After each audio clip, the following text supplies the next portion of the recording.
Сәлеметсіздер ме, құрметті көрермендер. Бүгінгі тақырыбымыз кәдімгі өзіміздің қазақтың әдет ғұрыптары, анамыздан ежелден келе жатырған әрбір жас келін мен жас отау құрған отбасының жаңағы бала келіннен ана келінге өтеді. Ана келін болғаннан кейін дүниеге сәби келеді. Сәби келгеннен кейінгі жораларды сонда сәби мама дүниеге келгеннен кейін неше күннен кейін қалай келін күтінеді, одан кейін жаңағы баланың күтімі, әрі қарай баланы қырқынан шығарамыз, оның себебі қандай, әрі қарай бала бір жасқа толады, ол кездегі жоралғылар қалай, әрі қарай мүшелік жасқа келеді бала, сөйтіп өседі ғой енді. Қазақи әдет ғұрыптарымыз бар ғой сақтап жүрген. Солар туралы әңгіме қозғап отырайық. Бүгінгі шайды айтпақшы, мынандай пирог алып келдім. Қазір көресіз. Ішінде орехи бар екен. Осымен шай ішіп қойдым. Бала дүниеге келгеннен кейін шілделік дей ма, не дейді? Мамам осы қазақта үлкен кісілер айтып жатады ғой, біздер жаңағы бір күн болды, 2 күн болды деп, заманауи келіндер солай сөйлейміз ғой. Ал сіздердің уақыттарыңызда оның аттары бар ғой, қандай аттары бар, үлкен кісілер не деп айтады, бала дүниеге келгенде қуанады ғой енді не де болса. Енді бала дүние есігін ашып, роддомда босанып, үйге шығарғаннан кейін келген күні шілдеқана жасайды. Шілдеқанаға сол үйдің адамдары, бауырлары, тумалары жиналады. Шілдеқанаға көп адам жиналмайды, көрші қолаң. Неге? Неге көп адам жиналмайды? 40-нан шыққанша. 40-нан шыққанда жиналады. Не үшін көп адам жиналмайды? Себебі енді баланы суға түсіру керек, оны баптау керек. Көп адам болғасын баланың күйі таяды. Мама сөзіңізді өзім, бүгін деген менің бір қызым мына құрт бизнесімен айналысады екен. Мынандай қылып дәмін көріңізші деп беріп тұр, көрерсіз сізді дәмін. Неше түрін шығарып жатыр, Жақсы бизнес екен деймін, содан айта беріңіз аға. Бүгінгі дәстүрімізге келеді, алдында құрт тақырыбы болды ғой. Аш екен бірден белгілі болып тұр. Керемет. Керемет күшті екен. Қызымның бизнесі. Енді шілдеқана туралы айтып жатсыз. Шілдеқана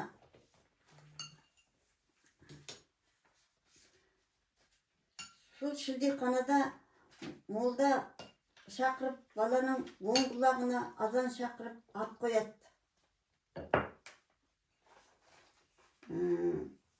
3 рет атын айтады.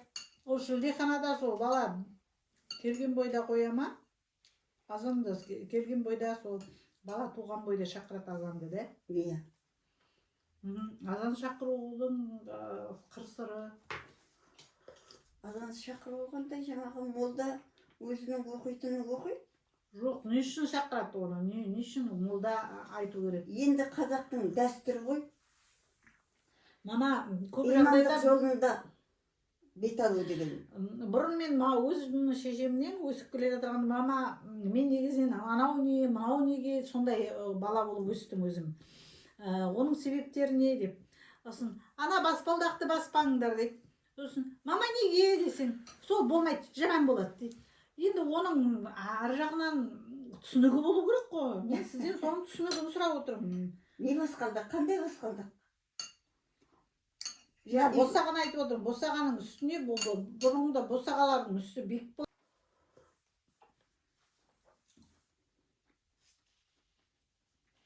Иә. сәбиді үйге әкелгенде енді қуаныштан үйдегі үлкен кісілер атасы мен әжесінің қуанышында шек жоқ. Мысалға Жандәулет бірінші құшақтап келгенде біз керемет қуандық. Ал содан шілдехана жасадық. Шілдехана бесік той, бесікке салдық. Енді соған байланысты бір менің айтып жіберейін. Ат ұстарың тіл көзден аман болсын. Барша тойдың басы екен шілдехана, бас айналып бақыттан тұр босаға. Уыл дейді бесікте жас шарана, шуылына тіршіліктің үн қосана. Жүректерді балқытып қорғасындай, сәби келді өмірдің жалғасындай. Кешірімді атана шалықтаса, шалқып жүрсе шаттықтан жолға сыймай. Демер ертең қолтықтан ол Жандәулетін жатыр қазір гуілдеп, жылу іздеп. Бала тірек бақытты босағаның, жарқырасын сөнбейтін күшіміз боп. Не жетеді сәбидің ыңғасына, толсады ақылы тұлғасы да. Атыстарың тіл көзден аман болсын, әлақ өрлеп шығады шын басына деп аяқтайын. Енді бесікке салады. Бесікке салғанда 6, 9, 7 киім жабады дейді. Мама оны не үшін салады? Содан бастаңызшы. Бесікке салғанда, бесік деген ол сәбидің өзінің уілдеп, кәдімгі әлдейменен, ана жырыменен бөленеді.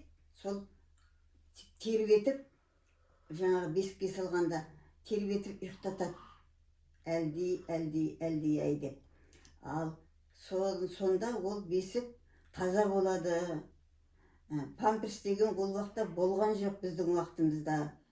Бесікке саламыз, сол бесікке жатқан бала таза болады, ұйқысы қанып тұрады. Сол бесікте жатқанда еміземіз. Бесіктен тек әбден ұйқысы қанғанда ғана қолға алып, кішкене раң-тыраң ойнатып, аунатып, қолын аяғын созып, кәдімгі өзіміз мәз боламыз. Мама, соңғы кезде осы бесікке салуды көптеген келіндер, соның ішіне мен де. Өзіңіз білесіз, осы жерде құрметті көрермендер, мен бір отбасымыздың тарихын айтып жіберейін. Менің үлкен ұлым 2004 жылы өмірге келді. Көкек айында. Көкек айында енді жаздың шығып келе жатырған, Наурыз мерекесі, сондай керемет айлар ғой, содан кейін болып жатырған. Алдымыз мамыр жай деп айтады қазақта. Содан мен мамаға айттым, мама есіңізде ма, Жандәулетті бесікке салмайын дедім мама. Себебі миы шайқалады. Тап осылай айттым. Оны шайқайсыздар қазір. Сосын ол еркін өсу керек. Мына бесіктен алғаннан кейін бала деген қалай созылады. Жаңағы үнемі бір қасиеттерде жатады ғой. Содан қазақта ертеректе бесікке салатын себебі мал жайлауда жүреді, бала жылы жатсын дейді.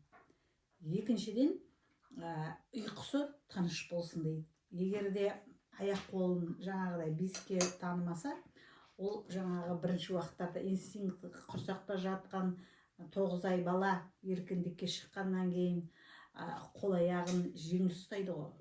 Сол мәселесі бар. Одан тазалық мәселесі бар. Әлсін жаңағы бесік арқылы таза жатады деп айтады. Содан мен рұқсатын берген жоқпын. Содан мамаға баланы жаңағы қолына беріп, біз қазір шаруаларымызбен барып қайтамыз десек, бір 2 сағаттай жүріп келді ғой. Келсек, үйде бұрқыраған еттің иісі, ана керемет апай бар еді, мықты жақсы көретін едім, құдағай апай екеу. Қасында абысыны бар, 11 құрсақ көтерген екен. Осы үлкен ағажем бар, бәрі әндетіп қойып, баламды қарасам, мынандай жаңағы ненің үстіне, диванның үстіне шығарып қойған бесікті. Ол ем торсықтай болып ұйықтап жатыр, жаңа тер болып. Мына жақта әңгімені соғып жатыр. Енді үлкендер отырғанда мен аузым жабылып та қалды, не деймін. Ана құдағай шақырып алды да, Ақбаян, жеңілдік. ақылың бар ғой. Мынау 11 құрсақ көтерген құрсақты ана, өскен өнген отбасы. Әдейі осы апайыңды әкеліп, мына жандәулетіңді бесікке салып отырмыз. Біріншіден, өзің тыныш боласың. Екіншіден, баланың ұйқысы тыныш болады. Бала 40 күнге шейін жақсы ұйықтап, үнемі ұйқыда болады. Егерде мазасызданса, ол жаңағы әртүрлі жаңағы құбылыстар әсер етеді. Ол да бар ғой қазақта. Жаңа кәдімгідей бір күлше нанды пісірген, оны бесікке ілген, баланың әдемі жатуы үшін, тыныш жатуы үшін. Содан мен енді үлкен кісілер отырғанда не деп айтайын, мамаға қарай берем. Содан жеңілдім. Сол күннен жандәулет жаным әдемі ұйықтап, жаңа тыныш, таза болды. Содан ұнады. Жандәулет жанымнан кейінгі келесі 2 баламды да сол бесікте. Қуаныш жанымда папасы әдейі Орал қаласынан, шебердің қолынан бесік жасатты. Ал Жандәулет жанымен Айтұмар қызымыз ол папасының жатқан бесігіне жатты. Сонымен не керек? Бізге, біздің отбасымызға бесік ол кәдімгі үлкен тарих. Қазіргі жас келіндерге енді әркімнің өзінің қалауы болу керек негізінен. Балаға деген жауапкершілік ол анадан болады. Сол себептен өздерің шешесіздер. Бірақ мен ырымшыл, әдепшіл үлкен кісінің алдын өтпейтін болғаннан кейін, жаңағыдай оның себебі мама айтқан ғой. Құдағайлармен бір жиында отырғанда мама айтқан, келінім жақтырмайды, бесікке салмаймыз баланы деп айтты деген ғой. Ойбай, ол қандай келін? Сіз құдағай көреміз ертең. Біз барып саламыз, сол біз бесікке салған баланы шешіп алатын болса, оны да көреміз депті. Қайдан мен шешіп алам? Үлкен, жай жақсы аналар алқы-жаулықты. Сөйтіп, ниеттеніп, келіп Жандәулет жанымды бесікке салғанда, ол да бір үлкен той болған. Сол себептен, мама, мен ойлайын, осы біздің қазағымыздың тереңнен ұғымы бар, ойы бар, айтары бар, тұңғиық кәдімгі тәрбие. Мен бүгінгі тақырыпты бекер қозғап отырған жоқпын. Келесі тақырыптарымызда жай шайдың ішіндегі күнделікті әңгіме болмай, осындай жақсы әңгімелер айтып отырсақ деп. Тағы да не айтасыз, мама, осыған байланысты? Шайыңызды ішіп ала беріңіз. Құрметті көрермендерім, мен қазір жұмыстан келіп отырмын, жұманың аяғы. Жұмыстан келіп отырмын. Жұмыстан келіп мамаға шай беріп отырмын. Сол себептен енді қарным да ашып отыр, шынымды айтсам. Сіздермен әңгіме дүкен құрғанды да жақсы көріп отырмын. Жалпы каналымыздың мақсаты шынайы, кәдімгі қазақы отбасындағы осындай тәрбиелік мәні бар дүниелер. Көбісі көп жағдайда мамамен екеуміз той-томалаққа барамыз, бірге жүреміз.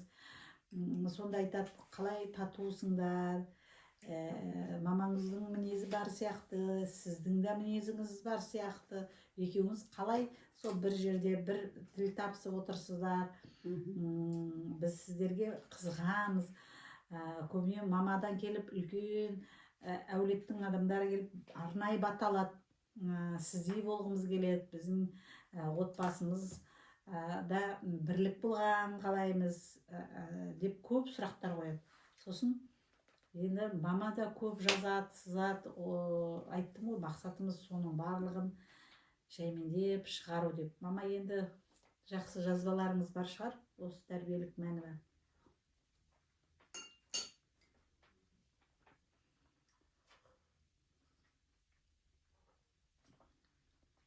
Балам жылаған туралы бар еді, қай жерде жазғанымды Мама, тапсам таба алмай жатқан. әлди айттыңыз ғой, домбырамен Жандәулетжанға. Әлди сол әлдиді айтып беріңізші. Қыздарменен тойды екен. Тойда болса тойлатсын. Өзі Қыздар оны ойнатсын деп айтатын ала едіңіз ғой. келген домбыраны терезенің алдында тұр. Домбырасыз да былайша. Домбырасы айта алмаймын ғой. Ән керек. Онда құрметті көрермендер, Кішкентай қолда бүгінгі жаңағы әңгімемізді бүгін тоқтатамыз, бірақ жалғастыру маманың домбырамен әлдейінен басталады келесі қаралымымыз. Бүгінгі күннің тақырыбы ұнаса, қосатындарыңыз болса, жаңағы қосып отырыңыздар, үліп-үліп басып отырыңыздар, комментарий жазыңыздар. Жалпы сау болыңыздар.